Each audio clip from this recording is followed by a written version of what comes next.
वडाळा परिसरात राहुल शेवाळेंसाठी एकनाथ शिंदेंची प्रचार रॅली पार पडते आहे। थोड्याच वेळामध्ये प्रचाराच्या तोफा थंडावत आहेत। शेवटच्या टप्प्यात जास्तीत जास्त मतदारांपर्यंत पोहोचण्याचा सगळ्या नेत्यांचा आणि पक्षांचा प्रयत्न आपल्याला बघायला मिळतोय। वडाळा परिसरात राहुल शेवाळेंसाठी एकनाथ शिंदे हे प्रचार रॅली करतायत। आपण दृश्यांमध्ये पाहतोय, ही लाईव्ह दृश्य आपण वडाळ्यातली पाहतोय। बाईक रॅलीच्या माध्यमातून जास्तीत जास्त मतदारांपर्यंत पोहोचण्याचा या ठिकाणी प्रयत्न केला जातोय। वडाळा परिसरात राहुल शेवाळेंसाठी एकनाथ शिंदेंची प्रचार रॅली बघायला मिळते। तर एकनाथ शिंदे यांच्याशी आमच्या प्रतिनिधींनी बातचीत केली आहे, पाहूया। प्रचाराच्या तोफा ज्या आहेत त्या थंडावलेल्या आहेत आणि महाराष्ट्राचे मुख्यमंत्री एकनाथ शिंदे 48 मतदारसंघामध्ये त्यांनी पूर्ण प्रचार केला। आपल्याला स्वतः पुढारी न्यूजवरती चर्चा करण्यासाठी मुख्यमंत्री एकनाथ शिंदे आहेत। बाई सर, प्रचार संपलेला आहे, ज्यासाठी केला होता अट्टाहास, दिवस आलेला आहे, काय भावना आहे? प्रचाराचा अंतिम टप्पा आहे। या अंतिम टप्प्यात राहुल शेवाळे यांचे रोड शो सुरू आहे। आज पाहतोय आपण अतिशय उत्तम प्रतिसाद, प्रचंड प्रतिसाद या ठिकाणी जनतेचा मिळतोय आणि गेले 10 वर्ष राहुल शेवाळे यांनी केलेल्या मतदारसंघातलं काम आहे, धारावी विकासासाठी केलेले प्रयत्न आहेत आणि इतर विकासाची कामं केलेली आणि 2 वर्षात आपल्या महायुती सरकारने केलेलं काम, 10 वर्षात मोदीजींनी केलेलं काम, या निवडणुकीमध्ये जनता या कामाची पोचपावती मतदानाद्वारे राहुल शेवाळे यांना देईल। मागच्यापेक्षा प्रचंड असा मोठा विजय त्यांना मिळेल। 2 सभा, एक रॅली आणि एक सभा मोदींची मुंबईत झाली। कालच्या सभेचा किती परिणाम तुम्हाला झालेला दिसतोय? असली नकली जो मुद्दा मोदींनी मांडला त्याचा किती परिणाम दिसतोय?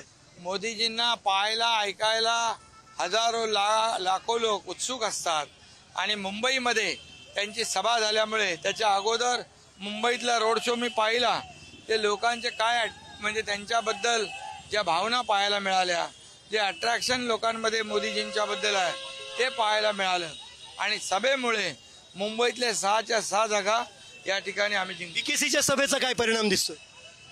आता ते बीकेसीची सभा आता किती लोकांची होती, कोण होते, त्यामध्ये पाकिस्तानची बोली बोलणारे लोक होते, कसाबची क्लीन चिट देणारे लोक होते, करकरेंच्या शहीदांचा अपमान करणारे लोक होते, पाकिस्तानचा झेंडा त्यांच्या रॅलीमध्ये फडकवणारे लोक होते, बॉम्बस्फोट मधला आरोपी इकबाल मुसा त्यांच्या रॅलीत फिरतो आणि याकूब मेमनची लोक त्यांच्या कार्यालयात फिरताना दिसत आहेत।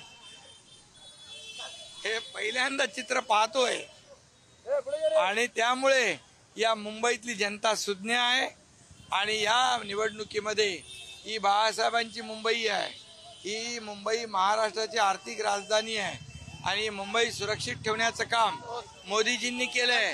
2014 पूर्वी झालेले बॉम्बस्फोट आपण पाहिले, पण 2014 नंतर एकही बॉम्बस्फोट या ठिकाणी झाला नाही, तो केवळ मोदीजींमुळे। त्यामुळे देश सुरक्षित ठेवणं, मुंबई सुरक्षित ठेवणं हे महायुतीने केलंय, म्हणून 6च्या 6 जागा महायुतीला मिळतील। राज ठाकरेंच्या भाषणाची खूप तारीफ केली जाते, बाई तुम्हाला आवडलं का? वैयक्तिकरित्या पॉइंटेड भाषण होतं? हो, बिलकुल, त्यांनी मुद्देसूद भाषण केलं आणि मोदीजींच्या नेतृत्वावर विश्वास ठेवला। त्यांनी काय अपेक्षा व्यक्त केल्या, त्या जनतेच्या भावना, जनतेच्या अपेक्षा त्यांनी व्यक्त केल्या आणि त्या नक्की मोदीजी आणि आम्ही सोडवणार। शेवटचं वर्ष 4 तारखेनंतरचं काय दृश्य दिसतंय तुम्हाला? 4 तारखेमध्ये काय त्याला म्हणतो आपण, दिवाळी साजरी होईल, मोदीजी प्रधानमंत्री बनतील आणि या महाराष्ट्रातून जास्तीत जास्त जागा आम्ही त्यांना देऊन त्यांचे हात बळकट करू। जे आता मोदीजींना म्हणतायत मोदीजी दिसणार नाही, ते मोदीजी तर प्रधानमंत्री होणार, पण हे कुठल्या बिळात जातील त्यांना शोधावं लागेल। पुढारी न्यूज तर्फे तुम्हाला शुभेच्छा, धन्यवाद। ते होते महाराष्ट्राचे मुख्यमंत्री एकनाथ शिंदे। 4 जून नंतर दिवाळी साजरी करू आणि विरोधकांना कुठे त्यांना त्यांची जागा शोधावी लागेल असं त्यांनी म्हटलं। कॅमेराचं सुरेश सोबत पंकज दळवी, पुढारी न्यूज, मुंबई।